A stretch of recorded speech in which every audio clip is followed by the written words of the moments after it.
نحمده ونصلي على رسوله الكريم اما بعد فاعوذ بالله من الشيطان الرجيم بسم الله الرحمن الرحيم رب اشرح لي صدري ويسر لي امري واحلل عقدة من لساني يفقهوا قولي اللهم ارزقنا اخلاص الہی آمین. لیسن نمبر 188 سورۃ الفرقان آیت نمبر 51 سے لے کر 62 تک. وَلَوْ شِئْنَا اور اگر ہم چاہتے لَبَعَثْنَا البتہ ہم اٹھاتے فی کل قریۃ ہر بستی میں نذیرا ایک ڈرانے والا. آپ صلی اللہ علیہ وسلم کو اللہ تعالیٰ بتا رہے ہیں کہ اللہ چاہتے تو اللہ آپ کے علاوہ ہر بستی میں نبی بھیج دیتا، لیکن اللہ سبحانہ تعالیٰ اس بات کو جانتے تھے کہ یہ دنیا آگے چل کے ایک گاؤں کی طرح بن جائے گی، گلوبل ولیج ہو جائے گی، سمٹ جائے گی، تو پھر ایک ہی نبی کافی ہے. رسول اللہ صلی اللہ علیہ وسلم کو تا قیامت تک کے لیے نبی و رسول بنا کر بھیجا گیا، اور یہی بات آپ صلی اللہ علیہ وسلم کو اس آیت میں بتائی جا رہی ہے. اس طرح سے آپ صلی اللہ علیہ وسلم کی ذمہ داریاں بڑھ گئیں اور آپ کی امت کی بھی رسپانسبلٹی، ذمہ داری بڑھ گئی. تو اب اللہ تعالیٰ نے نبی اکرم صلی اللہ علیہ وسلم کو بھیج کر سبھی کے لیے ایک ہی نبی کو کافی کر دیا. آپ کی رسالت سب لوگوں کے لیے یکساں ہے اور تا قیامت ہے. اس لیے رسول اللہ صلی اللہ علیہ وسلم کی ذمہ داریاں بڑی ہو گئیں. اچھا، جہاں ذمہ داری بڑی ہوتی ہے وہاں اجر بھی بڑا ہوتا ہے. اس سلسلے میں پہلا حکم جو دیا جا رہا ہے فَلَا تُطِعِ الْكَافِرِينَ، تو نہ آپ اطاعت کریں گے کافروں کی. رسول اللہ صلی اللہ علیہ وسلم کو یہ بتایا جا رہا ہے کہ اب آپ کافروں کی اطاعت نہیں کریں گے. فَلَا تُطِعِ الْكَافِرِينَ سے مراد یہاں پر یہ ہے کہ جب اللہ کا پیغام آپ لوگوں تک لے کر جائیں گے تو لوگ آپ سے سخت مخالفت کریں گے، اعتراضات کریں گے، آپ کو رکاوٹیں آئیں گی، تو آپ اپنا کام کرتے رہیے گا. فَلَا تُطِعِ الْكَافِرِينَ سے پہلی مراد کہ آپ اپنا کام ان مخالفتوں، ان رکاوٹوں، ان اعتراضاتوں کے باوجود بھی کرتے رہیے گا. دوسرا، آپ گھبرائیے گا مت. فَلَا تُطِعِ الْكَافِرِينَ سے دوسری مراد آپ گھبرانا نہیں، اور تیسری مراد متوجہ رہیے گا، فوکسڈ رہیے گا، اپنے کام پر توجہ رکھیے گا. کیونکہ جب نبی اکرم صلی اللہ علیہ وسلم اللہ کا پیغام لوگوں تک پہنچائیں گے تو لوگ آپ کی اس بات کو لے کر تمسخر بھی اڑائیں گے، مذاق بھی بنائیں گے، مخالفتیں بھی کریں گے، اور کچھ لوگ آپ کی بات مانیں گے بھی. نبی اکرم صلی اللہ علیہ وسلم کی کچھ لوگ بات مانیں گے بھی، لیکن کفار کی طرف سے اس طرح کی مخالفتیں آ سکتی ہیں. پھر دوسرا حکم آپ صلی اللہ علیہ وسلم کو دیا گیا وَجَاهِدْهُمْ بِهِ جِهَادًا كَبِيرًا، اور جہاد کرو ساتھ ان کے، اس کے ذریعے یعنی قرآن کے ذریعے. بِهِ کی ضمیر قرآن کی طرف جا رہی ہے. اور جہاد کرو ان کے ساتھ یعنی ان انکار کرنے والوں کے ساتھ، ان کافروں کے ساتھ. بِهِ ساتھ اس کے، اس قرآن کے ساتھ. جہادًا كَبِيرًا جہاد بڑا. اس قرآن کے ذریعے آپ ان انکار کرنے والوں کو اللہ کا پیغام پہنچائیے. جہاد کا لفظ آپ پہلے بھی پڑھ چکے ہیں. مسلسل مشقت کے ساتھ کی جانے والی کوشش، کسی مقصد کے لیے بھرپور کوشش کو کہا جاتا ہے. بامقصد کوشش کو بھی کہتے ہیں. کسی مقصد کے لیے بھرپور کوشش، بامقصد کوشش، ایمفل ایفرٹ جس کا آپ کہتے ہیں. تو دوسرا حکم اللہ کے رسول صلی اللہ علیہ وسلم کو یہ دیا گیا کہ آپ جہاداً کبیرہ کریں گے. اب جہاد کے لیے لازمی ضروری ہے کہ اپنے وسائل، صلاحیتیں، اپنے اوقات، اپنی قابلیتیں، اس کو مد نظر رکھتے ہوئے انسان یہ سوچے کہ میں کیا کر سکتی ہوں. ہمیں یہ سوچنا ہے اپنے وسائل دیکھتے ہوئے، اپنی صلاحیتیں، اپنی قابلیتیں، اپنے اوقات، اپنی وسعت دیکھتے ہوئے اس بات کا اندازہ لگانا ہے کہ میں اس دین کو کیسے بلند کر سکتی ہوں، میں اس کے لیے کیا کر سکتی ہوں. نبی اکرم صلی اللہ علیہ وسلم نے پوری کوشش کے ساتھ، پوری خیرخواہی کے ساتھ قرآن کا پیغام عام کیا، اور ان کوششوں کا فائدہ بھی ہوا، دین پھیلا. آپ صلی اللہ علیہ وسلم کی جو کوششیں تھیں وہ رنگ لائیں، دین اتنا پھیلا. یہ کام تو وہ ہے جو ہمیشہ سے چلتا آ رہا ہے، اللہ کے دین کا کام، اور قیامت تک چلتا رہے گا. اب مجھے اور آپ کو اپنا اس میں حصہ ڈالنا ہے کہ ہم کتنا حصہ اس میں ڈال سکتے ہیں. اللہ ہم سب کو جہاداً کبیرہ کرنے والوں میں سے بنا دے، اور اللہ ہماری نیتوں کو بھی خالص رکھے، ریاکاری اور منافقتوں سے، جھوٹ سے، حسد سے، جذباتی کمزوریوں سے اللہ ہمیں محفوظ رکھے. کیونکہ یہ ایک اتنا آنریبل کام ہے، اتنا باعزت کام ہے کہ جس کو نصیب ہوا ہے واقعی وہ اللہ کا چنا ہوا بندہ ہے، کہ جس کو یہ کام نصیب ہو گیا ہے. ٹھیک، قرآن کو آگے بڑھانے میں یاد رکھیے گا صرف پڑھنا پڑھانا نہیں آتا کہ آپ یہ کہیں کہ جی میں پڑھتی رہوں تو یہ جہادن کبیرہ ہے، یا میں صرف پڑھاؤں گی تو ہی جہادن کبیرہ ہے. یہ بھی جہادن کبیرہ ہے، پڑھنا اور پڑھانا. لیکن اس کے علاوہ آپ دیکھیں کہ جب ہم اپنی ایک تعلیم مکمل کر کے، اپنی صلاحیتوں کو دیکھتے ہوئے، اپنے وسائل کو دیکھتے ہوئے، ہو سکتا ہے کہ یہ کام ہم اپنے قلم سے کر لیں، ہو سکتا ہے یہ کام ہم اپنے کوئی جانی خدمت دے کے کر لیں، کوئی مالی خدمت دے کے کر لیں. جہادن کبیرہ قرآن کا میسج کسی بھی طریقے سے، قلم کے ذریعے، زبان کے ذریعے، مال کے ذریعے، جان کے ذریعے سب سے پھیلا سکتے ہیں ہم. مثلا کسی کو اگر ہم قرآن کلاس میں صرف بلا ہی لیتے ہیں اور وہ آ جاتا ہے، آپ نے کیا کیا؟ جہادن کبیرہ کیا. اسی طرح سے اب آپ دیکھیں عمومی طور پر چونکہ ٹیکنالوجی کا دور ہے تو قرآن گروپس ہوتے ہیں واٹس ایپ پر، آپ کسی ایسے تعلیمی دینی امور کے گروپس میں کسی کو ایڈ کروا دیتے ہیں اور وہ چل پڑتا ہے. تو یہ بھی قرآن کا پیغام عام کرنا ہے، یہ بھی جہادن کبیرہ ہے. تحفے دیتے ہیں لوگوں کو، تو تحفے میں اگر علمی تحفہ بھی کبھی کبھی دیں، جیسے کسی کو کوئی کتاب گفٹ کر دینا، تو یہ بھی جہادن کبیرہ ہے. تو جہادن کبیرہ صرف یہی نہیں ہے کہ ہم پڑھیں اور پڑھائیں اور ایک پراپر ہمیں شکل ملے تو ہم جہاد کریں. نہیں، جہاد کے لیے بہت ساری شکلیں ہو سکتی ہیں، بہت سارے طریقے ہو سکتے ہیں.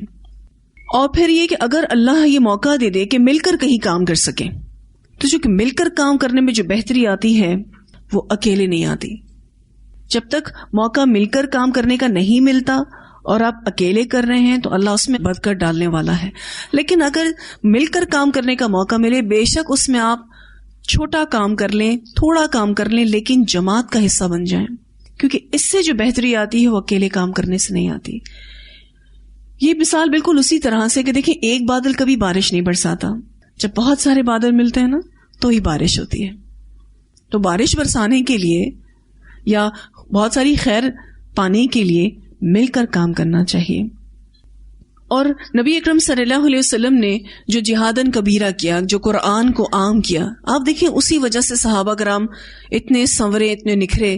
جیسے ابو بکر صدیق ہیں ہمارے سامنے، حضرت عمر فاروق ہیں رضی اللہ تعالیٰ عنہما، اسی طرح سے ہم دیکھتے ہیں حضرت عائشہ رضی اللہ تعالیٰ عنہا، اسی طرح سے کتنی صحابیات ہیں جو اسی قرآن کے ساتھ گروم ہوئے. تو جہادن کبیرہ ہوتا ہی قرآن کے ساتھ ہے اور سنت کے ساتھ ہے، اور کسی چیز سے نہیں. اور اگر میں کوئی کوشش کرنا چاہتی ہوں اللہ کے دین میں، اس کو سپورٹ کرنے میں، اگر میں کوئی کوشش کرنا چاہتی ہوں، سب سے پہلی بات جو یاد رکھنے کی ہے وہ یہ توفیق اللہ کی ہوتی ہے. کوئی بندہ اپنے بلبوتے پہ کچھ بھی نہیں کرتا، نیکی کی توفیق دینے والی اللہ کی ذات ہے. دوسری بات جو یاد رکھنے کی ضرورت ہے کہ دیکھیں مجھے مسلسل کوشش کرنی ہے، کبھی کی جانے والی اور کبھی نہ کی جانے والی، کبھی کرنا کبھی نہ کرنا، یا کبھی کبھی کی جانے والی کوششوں کو بھی ضائع کر دیتی. اسی لیے ضروری ہے کہ مسلسل کوشش کرنی ہے. یہ چیز جب ہمارے دل میں بیٹھے گی کہ مجھے جو اللہ تعالیٰ نے نعمت دی ہے قرآن کی، یہ سب سے بڑی نعمت ہے اور میری زندگی اس کے بغیر کچھ بھی نہیں تھی، اور اب اللہ نے میری زندگی کو سنوار دیا، تو لازماً انسان کے اندر یہ بات آتی ہے کہ وہ اوروں تک بھی اس کو پہنچانے کی کوشش کرتا ہے کہ جو خیر مجھے ملی ہے میں دوسروں کو بھی دوں. کیونکہ ہم اپنے حال دیکھ سکتے ہیں جو قرآن پڑھنے سے پہلے تھے، ہم کیا تھے، اور اللہ تعالیٰ نے ہمیں الحمدللہ اتنی بڑی نعمت دی. تو اور لوگوں تک بھی پہنچانا ہے. اور اس آیت پر عمل کرتے ہوئے وجاہدہم بہ جہادن کبیرا جو ہے یہ کرنا ہے ہم سب نے انشاءاللہ. اور اگر اس راستے میں مخالفتیں آئیں، رکاوٹیں آئیں تو رکنا نہیں ہے، اپنا کام کرتے جانا ہے اور توجہ رکھنی، اپنے کام پر فوکس رہنا ہے. کیونکہ جب رکاوٹیں آتی ہیں تو توجہ آپ کے اپنے کام سے ہٹ کر اس مخالفت پر چلی جاتی ہے. اپنے کام پر فوکس رہنا ہے. پھر اس کے بعد اللہ سبحانہ تعالیٰ فرماتے بہت ہی پیاری آیت، وَهُوَ الَّذِي وَاللَّهُ وہ ذات ہے مرج البحرین جس نے ملائے دو سمندر. مرجہ کہتے ہیں ایسا ملانا کہ دونوں چیزیں مختلف ہوں. اللہ تعالیٰ فرماتے ہیں وہ اللہ وہ ذات ہے جس نے ملائے دو سمندر. ھذا عذب یہ میٹھا ہے، فراتن شیریں ہے. عذبن کہتے ہیں پانی کا میٹھا ہونا اور کثرت میں بھی ہونا. عذبن کا معنی میٹھا پانی، کثیر پانی. فراتن شیریں ہے. فرات کا معنی ہوتا ہے کاٹ دینا، اور میٹھا پانی پیاس کو کاٹ دیتا ہے، اسی لیے میٹھے پانی کو فرات کہا جاتا ہے. فراتن لفظی معنی کاٹ دینا. میٹھے پانی کو فرات اس لیے کہا جاتا ہے کہ وہ پیاس کو کاٹ دیتا ہے. عذبن فراتن سے مراد یہاں پر اب یہ مرادی معنی حق، سچائی، روشنی. اللہ سبحانہ تعالیٰ نے اس سے ہمیں کچھ سمجھانا بھی چاہا ہے کہ ایک میٹھا پانی ہوتا ہے اور دوسرا کھارا پانی ہوتا ہے. میٹھے پانی سے مراد حق، سچائی اور روشنی. اس سے مراد مومن بھی لیے گئے ہیں. میٹھے پانی سے مراد مومن بھی لیے گئے ہیں. روشنی، مومن، یہ مرادی معنی ہے جو تفسیر میں انشاءاللہ ہم اس کو دیکھیں گے. وہذا اور یہ ملح اجاج نمکین ہے، کھاری. کیونکہ جب نمک زیادہ ہو جاتا ہے تو وہ پانی پھر کڑوا ہو جاتا ہے. ملح اجاجن ایسا نمکین پانی جو اتنا نمک ہے کہ آپ کو ایسا لگے کڑوا ہو گیا ہے. اس سے مراد اندھیرا، باطل، جھوٹ اور کافر شخص. کھارا پانی سے مراد یہاں پر اچھا اپوزٹ کرتے جائیں، روشنی کا اپوزٹ اندھیرا، سچ کا جھوٹ، حق کا باطل اور مومن کا کافر. وَهَذَا مِلْحٌ اُجَاج وَجَعَلَ بَيْنَهُمَا اور اس نے بنا دیا ان دونوں کے درمیان، میٹھے اور نمکین کے درمیان، میٹھا پانی اور نمکین پانی کے درمیان برزخن ایک پردہ. ان دونوں کے درمیان ایک برزخ ہے. برزخ کہتے ہیں یہ ربائی ہے، بارازا خا، روک اور بندش کو کہتے ہیں. روک اور بندش، آر یا رکاوٹ، بیریئر ہے. ان دونوں کے درمیان ایک بیریئر ہے، ایک آر ہے، ایک رکاوٹ ہے، ایک بندش ہے. وحجر محجورا اور ایک بند بندھا ہوا. اچھا یہ حجر محجورا جو ہے یہاں پر لفظی معنوں آیا، پہلے بھی آیا تھا، یہ وہاں محاورتن آیا تھا، لیکن یہاں لفظی معنوں میں آیا ہے. ایک بند بندھا ہوا ہے، بندھا ہوا، بہتے ساتھ ہیں. میٹھا پانی، کھارا پانی کچھ جگہوں پر اتنے ساتھ ہیں لیکن آپس میں مکس نہیں ہوتے. ایک سمندر دو رنگوں والا یا دو ذائقوں والا پانی ملتا نہیں آپس میں. اللہ نے ان کے بیچ میں برزخ رکھی ہے. اللہ یہاں پر اپنی قدرت کاملہ کا اظہار کر رہے ہیں اس آیت میں. سب سے پہلی جو تفسیر ہے اس کی یہی ہے کہ اس آیت میں اللہ تعالیٰ اپنی قدرت کاملہ کا اظہار کر رہے ہیں کہ دیکھو اس اللہ پر غور و فکر کرو کہ جس نے یہ سمندر بنائے اور تم اپنی آنکھوں سے دیکھتے ہو، دو رنگوں والا سمندر، دو پانی والا سمندر، لیکن وہ ملتے نہیں ہیں. تو کون ہے اس کے بیچ میں روک رکھنے والا؟ کون ہے اس بندش کو رکھنے والا؟ وہ اللہ ہے. اللہ کو پہچانو. حالانکہ اسی پانی کی اگر چھوٹی مقدار کو آپ ملانا چاہیں تو مل جاتی ہے. ایک بالٹی آپ میٹھے پانی کی لے لیں، ایک بالٹی آپ کھارے پانی کی لے لیں، ملائیں اس کو، آرام سے مل جائے گا. لیکن سمندر میں نہیں ملتا. کتنی بڑی اللہ کی شان ہے، کتنی بڑی قدرت ہے اللہ کی. اور اس قدرت کی نشانی کو دیکھنے کے باوجود بھی کسی کی زندگی میں فرقان نہ آئے، کسی کو اللہ نظر نہ آئے، کوئی اللہ کو محسوس نہ کر سکے، تو پھر اس کا کیا کہنا. اتنی بڑی نشانی.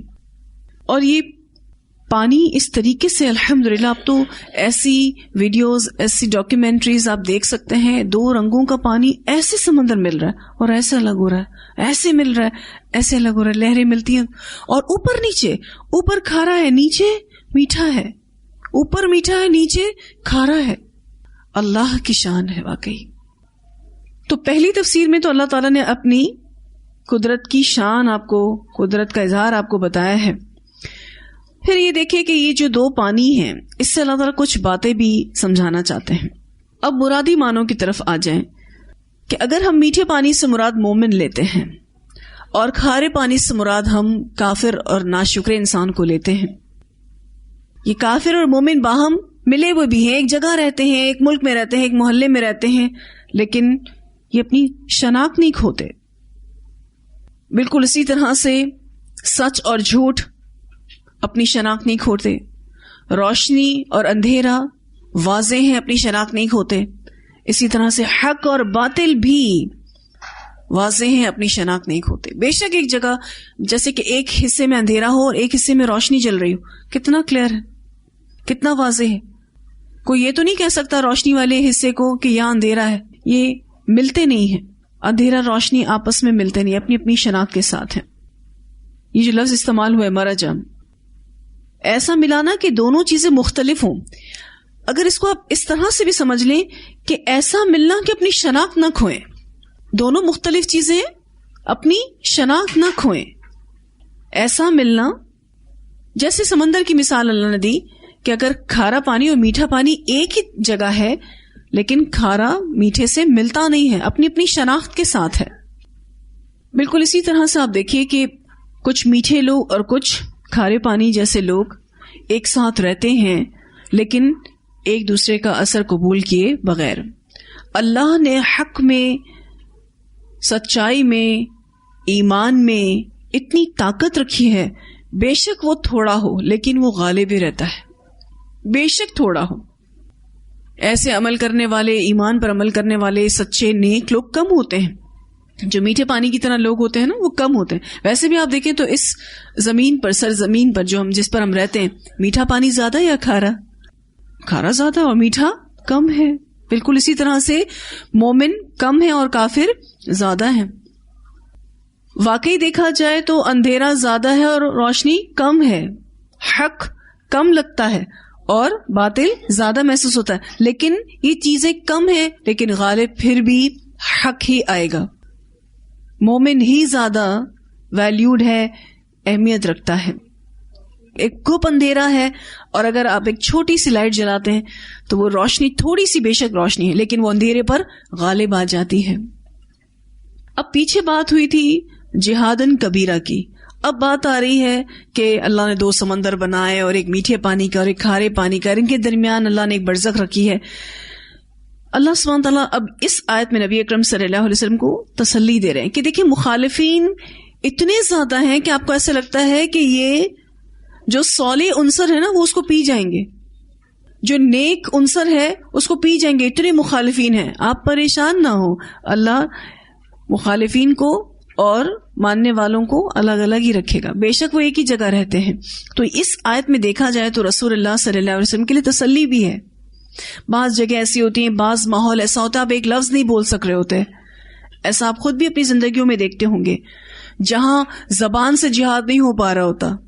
آپ کسی کو، کچھ ایسے معاملات ہوتے ہیں، کچھ ایسے لوگ ہوتے ہیں، ہم کچھ ایسے ماحول میں رہ رہے ہوتے ہیں، اگر ہم نے اپنی زبان کھولی تو مسئلے کھڑے ہو جائیں گے. وہاں آپ عمل کی تبلیغ کے ساتھ جہادن کبیرہ کر سکتے ہیں. کوشش اور پرخلوص کوشش، ایمانداری سے کی جانے والی کوشش، اپنا طرز عمل، یہ جہادن کبیرہ ہوگا. اپنا اخلاق، اپنا کردار، اس سے اسلام کا پیغام عام کرنا ہوگا جہاں آپ اور میں بول نہیں سکتے. اور یہ بات ہمیشہ یاد رکھنی چاہیے ہم سب کو کہ اگر ہماری ذات دوسروں کے لیے فائدہ مند ہے تو لوگ خود ہمارے پاس آئیں گے. جب لوگوں کا اعتماد میں اور آپ بحال کر لیں گے اپنے طرز عمل سے، اپنے طریقے سے، اپنے اخلاق سے، اپنے معاملات سے، جب لوگ آپ کو یہ سمجھ لیں گے کہ آپ ان کے لیے مفید ہیں تو آپ کے پاس ضرور آئیں گے. آپ سے دین سیکھیں گے, سمجھیں گے. اگر آپ ان کی ضرورت ہیں اور آپ ان کے لیے سکون کا باعث ہیں تو ہمارے اندر خیر خواہی اور پر اعتمادی ہونی چاہیے. لوگ کیوں نہ ہمیں چاہیں گے.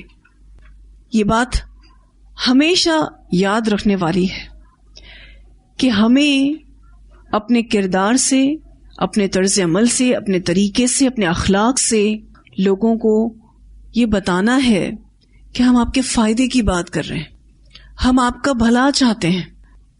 تو خود بخود جہادن کبیرہ آسان ہوتا جائے گا. اور اللہ تعالیٰ نے یہ نہیں کہا کہ ایک سمندر میٹھا الگ رخ بہ رہا ہے اور ایک کھارے پانی کا الگ. اللہ تعالیٰ کہتے ہیں دونوں ایک ساتھ ہیں, کیونکہ یہ ممکن ہی نہیں ہے کہ ایک علاقے میں سارے مومنین ہی ہو جائیں جمع اور کفار کو الگ. یہ پاسبل ہی نہیں ہے, ناممکن ہے. مثال سے سمجھا رہے ہیں اللہ تعالیٰ. پھر جہادن کبیرہ کی ویلیو کیا رہے گی پھر؟ اگر کافر بالکل الگ جگہ رہیں, مومن الگ جگہ رہیں, حق ایک کی طرف جمع ہے اور باطل ایک طرف ہی جمع ہے, تو پھر جہادن کبیرہ کا تو کوئی موقع ہی نہیں بنے گا. پھر ہم کیا چاہتے ہیں, ہمیں اپنی ایک آئیڈیل سچویشن کے ساتھ لوگ مل جائیں اور ہم اسی میں ہی مطمئن رہیں, اور ایسا ہوتا نہیں ہے. اسی لیے کہا گیا بہت ایگزیکٹلی اتنی ساری مشکلات میں آپ کو اپنے آپ کو سٹیبل رکھنا ہے, اتنی ساری مشکلات میں آپ کو اپنے آپ کو جما کے رکھنا ہے. یہ اصل چیز ہے. اور نبی اکرم صلی اللہ علیہ وسلم کو بھی اللہ تعالیٰ یہاں پر یہی بتا رہے. حالانکہ آپ دیکھیں یہ آیت اگر آپ ایسے پڑھ کے گزر جائیں تو آپ ایسا کہیں گے شاید اللہ تعالیٰ کائنات کی کسی ایک چیز کی تحقیق بتا رہے ہیں, میٹھا پانی کھارا پانی, لیکن بالکل ڈفرینٹ انداز میں یہاں بات ہو رہی ہے. الگ الگ ہی رہے گا, اپنی شناخت نہیں کھوئے گا اور ساتھ بھی رہے گا. یہ چیز اللہ تعالیٰ یہاں بتانا چاہ رہے ہیں.